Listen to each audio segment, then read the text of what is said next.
Before we get started, a quick heads up. Presidents Unplugged now has merch.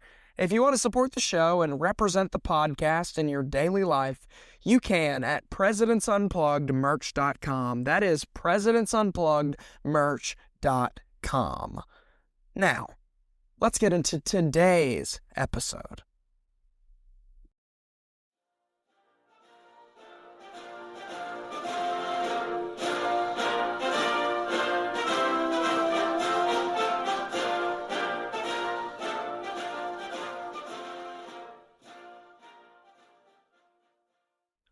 On November 22nd, 1963, the vice presidential car was 2 cars behind the presidential car.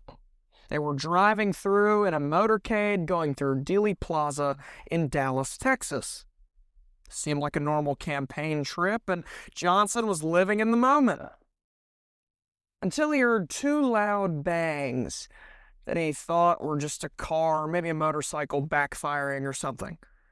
But when that Secret Service agent lunged on him and pushed him to the ground, he realized something. This was more important than just some backfire. This moment was going to change his life. And what Lyndon Baines Johnson didn't know is that in 2 hours, he was about to be the president. But he wasn't just going to copy what made JFK so special. He might have made people think he was going to do that. But Johnson eventually figured out that his 6'4" stature and his deep Texas voice could persuade people into doing exactly what he wanted them to. He almost sounds like a bully. A president being a bully? Johnson wasn't just doing this to push people around. He was fighting for the greater good. And that's the question we ask today. Can Lyndon Johnson bully for the greater good? Let's do this.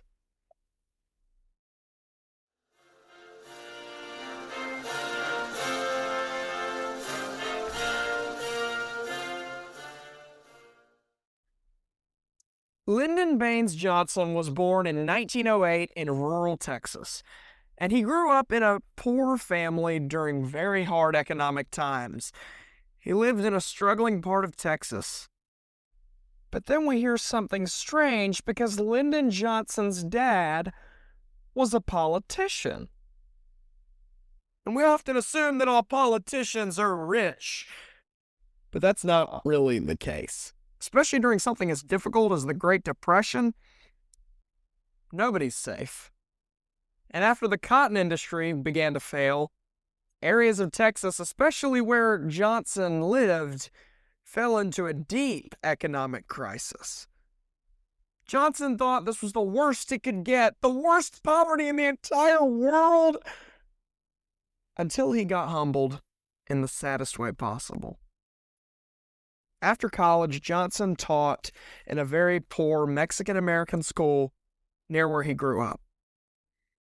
Instead of being in a situation where your dad's business was not doing too good that month, Johnson saw kids with no electricity, no big houses, no businesses that their family owned, and no guarantee that they would have food on the table that night. This opened Johnson's eyes, and it also opened his heart. From that moment on, his focus was not solely on his own worth, his own world, but how he could use political ideas, like what his father did, to change the world and allow a greater chance for all people. And the question became, how could LBJ do this at all? I have an idea. You know what your dad does, LBJ? Why don't you do that? Lyndon Johnson had seen his father be a politician. He witnessed it as a child and was just awed at what politicians could do, their impact, and how it could be felt in communities. Lyndon Johnson told his dad, I want to be a politician, maybe even the president. So Johnson's first political experience was in Washington, D.C., and he worked as a congressional aide. That's someone who helps a member of Congress with research, communication, and the daily work of government. It's a great experience. And during this time, he learned something that would shape his entire life. Because Lyndon Johnson knew what hands to shake, what people to talk to, and what connections to make. And whatever he lacked in charisma or his natural speaking ability, he made up for it with wit, effort, and a real instinct and experience for relationships in politics, knowing exactly who to meet and where to build his name. With that experience behind him, Lyndon Johnson was elected to Congress in 1937. And while many politicians just kind of stay on their party lines and just follow what everybody believes, Johnson became deeply committed to a new thing called the New Deal. The New Deal was a set of programs put into place by Franklin Delano Roosevelt to fight the Great Depression. And through all this time, Johnson had an idea. If he becomes the greatest supporter the world has ever seen of the New Deal, he might be able to shake that hand of Franklin Roosevelt, the president. I mean, if you shake hands with the president, you're doing pretty good. And it worked. Johnson became a diehard supporter of the New Deal and what it was doing, and within a few years, he was in the same room with FDR, building relationships close to the president only a few years after entering Congress is a pretty big accomplishment. And all of this activism and fighting for the New Deal gave him a reputation as an ambitious, hardworking politician, especially in something like campaigning. But this reputation came to light in 1948. After World War II, Lyndon Johnson was elected to the United States Senate in an extremely close and controversial race against former Texas Governor Coke Stevenson. But this was in no way a clean race. Both sides had connections to voter fraud, basically votes that don't exist. And the final result was still decided by a small number of votes, all which could have been fraudulent. Yeah. Raising hard questions, but also showing how determined Johnson was to win. You might be a cheater, but at least you won. Here's a pat on the back, buddy. Once in the Senate, Johnson rose quickly and eventually became the Senate Majority Leader, one of the youngest leaders ever to hold that position. But during this time, Johnson's bully tactics really came to light. He became known for intense pressure and persuasion, and people would even call it the Johnson treatment. Yet again, standing at 6'4", with a deep voice and a presence that did not just suggest what somebody should do, but made it clear what needed to be done. That approach almost makes him sound like a bully. And in many ways, he was. Yet it also got results, creating that contradiction that followed Johnson throughout his entire career. Because his methods often seemed rough or even unethical, but were undeniably effective. During the Democratic primaries, John F. Kennedy and Lyndon Johnson clashed at each other. Remember, they're about to be president and vice president to each other, by the way. But Johnson lacked the national appeal of a young senator from Boston. But Kennedy still chose Johnson as his vice president in 1960 because he knew that his tactics worked. Kennedy and Johnson on the same ticket united different parts of the Democratic Party. And while Kennedy was president, his charisma and style placed Johnson in the background until November 22nd, 1963. When in Dallas, Texas, riding 2 cars behind the president, Johnson heard the assassination of John F. Kennedy in Dealey Plaza. And on that same day, aboard Air Force One, only about 2 hours later, he was sworn in as president on Air Force One. He's our only president to be sworn in on an airplane. All around this time, the nation was still in shock about what had happened to Kennedy, so everyone was kind of going a million directions as the Johnsons were moving into the White House. But at the same time, I can also imagine this being a super awkward time for the Johnsons. I mean, they're pretty much shuffling the Kennedys out of the White House after they just lost their dad and husband. It's a dark way to look at it, but man, is it messed up to think about. But overall, the Johnsons were in the White House.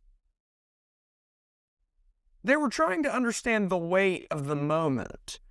Johnson had not just changed positions in the Senate, a new idea, he's working in the House. No, he's become the president at this point. But he had to make a big decision in that moment. Am I gonna make my own decisions, go my own way, and make the presidency my own?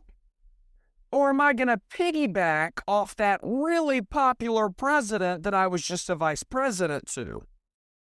He picked the latter. Not a real ladder. He picked to be like Kennedy. After seeing the grievances that happened after he was assassinated, Johnson had that idea in his head. People love this guy, and I should fight for this guy. I should continue his legacy. But at the same time, people wonder if Johnson really wanted to continue his legacy or just cushion his own so that America would have to re-elect him next November. And that's where it becomes difficult. Because Kennedy had been killed near the end of his first term, Johnson soon had to face those American voters himself. Promising to carry forward with what Kennedy had begun is the most sensical way to win the American people.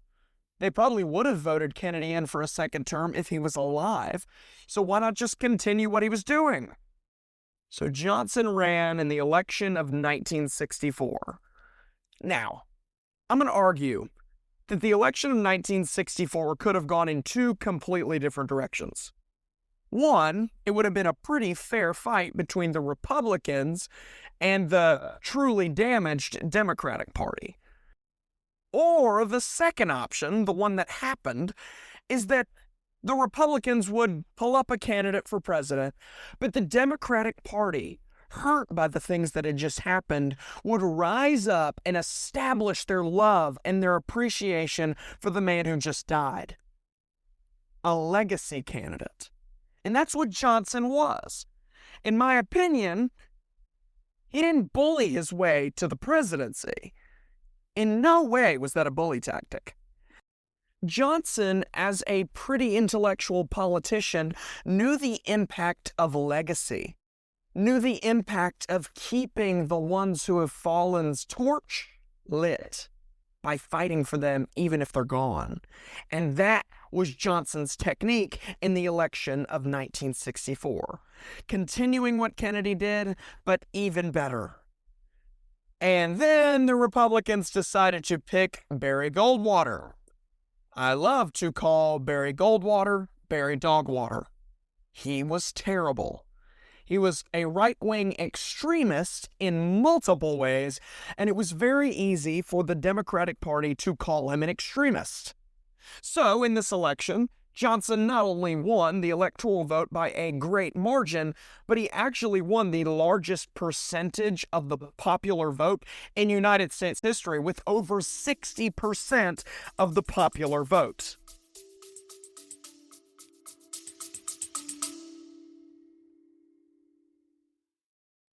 While George Washington himself might not have had an Instagram page, Presidents Unplugged does. If you want to see some presidential content and overall updates on the show, come to the Instagram at Presidents_Unplugged. See you there.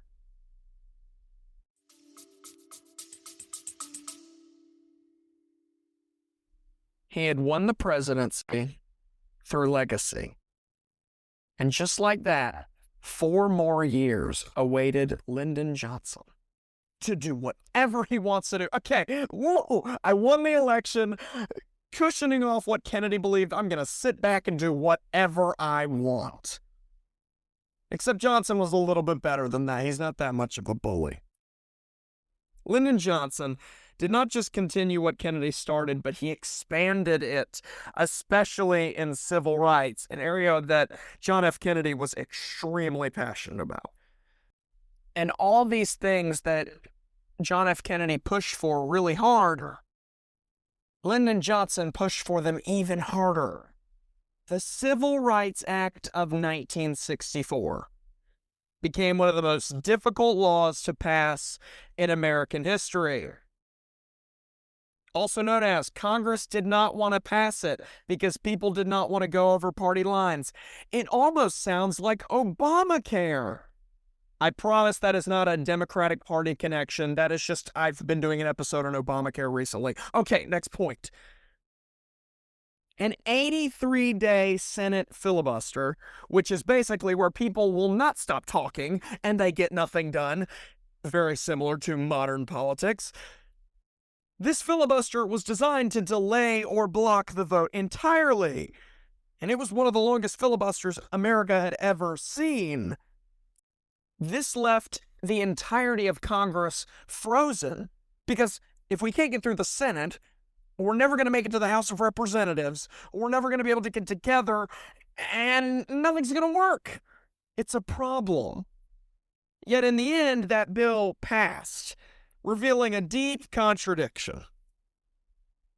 Because civil rights had a growing support in the North, while much of the South, including Lyndon Johnson's own region, resisted through Jim Crow laws. Let's put Jim Crow laws on a very simple term. Even after the Civil War, even after we abolished slavery, Jim Crow laws were still segregative ideas and discrimination towards African Americans. Reconstruction failed in a lot of ways, and one of them was Jim Crow laws still persisted. The Civil Rights Act was jumping and fighting towards those Jim Crow laws because they were continuations of this segregation that we had fought so hard to stop. Not only were there Jim Crow laws, there was also unfair literacy tests for African Americans, and there were barriers denying African Americans the rights that they were promised since the Civil War almost 100 years ago. Johnson reached a breaking point with this, and determined to strengthen Kennedy's legacy even harder, he continued to push for that Civil Rights Act through Congress, knowing it would shift much of the South away from his party. Now think about it. John F. Kennedy put Johnson on his ticket to appeal to the South. And now that the Northerner had passed away, that Southern leader that's left was not really aligning with the South in the civil rights legislation. Any president that fought for civil rights, Abraham Lincoln, John F. Kennedy, Lyndon Johnson, I respect them in a way because civil rights is always very controversial. It's always brought up because you know somebody's going to hate you if you pass it or if you don't pass it. Lyndon Johnson took a pretty big risk by creating these civil rights acts.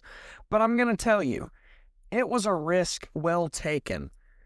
Because after these laws were passed, Jim Crow laws were practically eradicated, killing off the ideas of segregation and discrimination all around the country. Good job, Lyndon Johnson. But this wasn't the only major legislation that Johnson passed, because I'm going to tell you, this man got stuff done in the 5 years that he was our president. Lyndon Johnson started what we like to call today Medicare and Medicaid. Medicare is for older Americans, and Medicaid is for low-income individuals and families.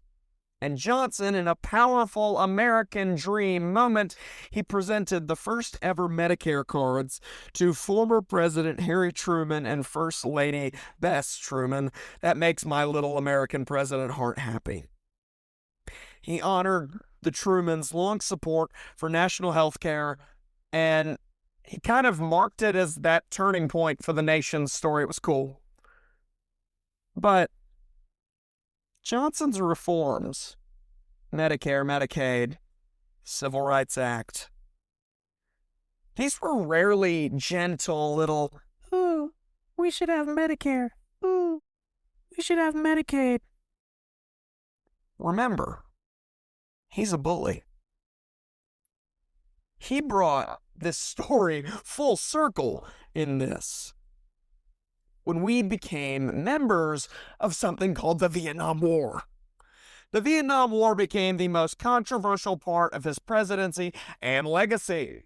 The Vietnam War divided the country as Americans questioned, why in the world are we fighting in Vietnam? How long have we been there?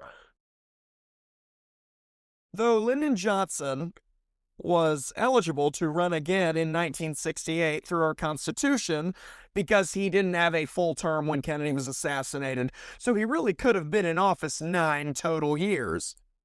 He decided not to run again. Mainly because Lyndon Johnson was a little bit under the sun about Vietnam, because it does look really bad on America. There was a point where we were bringing hundreds and hundreds of Americans back in body bags every day, and we didn't really know why it was getting worse. So Lyndon Johnson decided not to run again. And because I find Lyndon Johnson so interesting, part in fact why this episode is going to be a little bit longer this week, let's go into why he didn't run in 1968.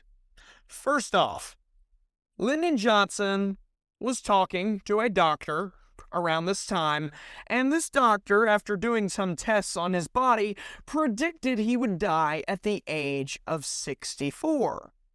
Hold on, that's a bit of a problem, because if Lyndon Johnson ran for another entire term, he would die January of his 4th year. Well, oh my goodness, he's right in time. He'll survive that long. Oh my gosh. He died on January 22nd, 1972. Meaning that if, theoretically, Lyndon Johnson won this election, he would have died only 2 days after leaving office. Now that's freaky. But you know what else is freaky? The 1968 presidential election season was, for lack of a better word, insane. On April 4th, Martin Luther King was shot. On June 6th, Robert F. Kennedy, the major Democratic Party candidate, was shot too. Oh gosh, who is even gonna run at this point? Richard Nixon slipped his little foot in the crack of the door and won the election. But just to give you an idea, if Lyndon Johnson would have stuck it in and became president, ran for that term, he would have barely made it through. Now, as we hit the 25-minute mark, let me just give you a rundown on Lyndon Johnson. Lyndon Johnson is fascinating. We only really know about Lyndon Johnson because he was after Kennedy. If you want the real rundown, that's why people know who Lyndon Johnson is. But Lyndon Johnson was so much more than that. He was somebody who was fascinated with politics at a young age just because of his father's experience. And also his own experience of seeing these poor children in a little Mexican town in Texas that shaped his views of politics and shaped how he can change the world. Now, he didn't change the world softly. He changed it through bully tactics. He changed it through being aggressive, rude at some times, making connections even if they're a little shady, if they'll help him in the long run, and potty humor. I can't say it in this podcast to keep it family friendly, but just look up Lyndon Johnson and Jumbo. Lyndon Johnson was a bully. The biggest bully in town. But I'm going to highlight to you that looking at Lyndon Johnson's legacy, being a bully didn't actually treat him that poorly. His bully tactics, his fight to the top no matter what it takes, if it takes voter fraud, a person telling you you're going to die in 5 years, all this chaos. His tactic of bullying stood through. Now, my lesson today on Presidents Unplugged. Don't do what Lyndon Johnson did. But I want you to know that in his case, it kind of did work. An unconventional technique built up by years of experience. Not to fight for himself, but to fight for the people around him and to change America for the better.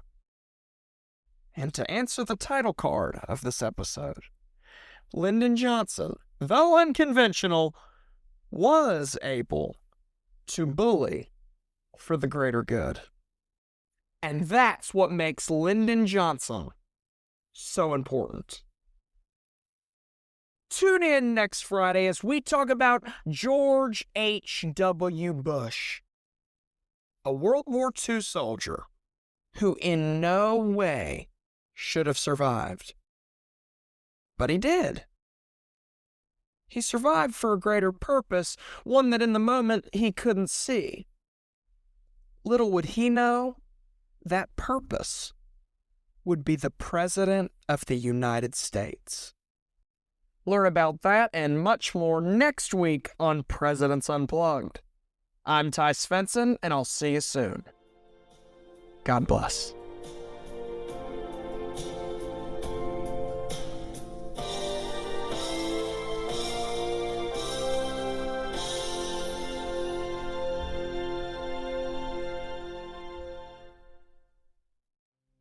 Thank you for listening to Presidents Unplugged.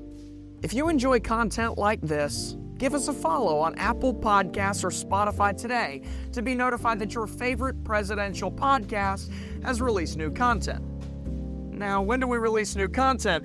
Once a month, maybe twice a year, maybe even once a year? No. We release new content every Friday at 1 p.m. for my American enthusiasts to enjoy. Come join me on our dive into making American history the most entertaining and interesting subject to learn every single week. I'm Ty Svensson, this is Presidents Unplugged, and I'll see you soon.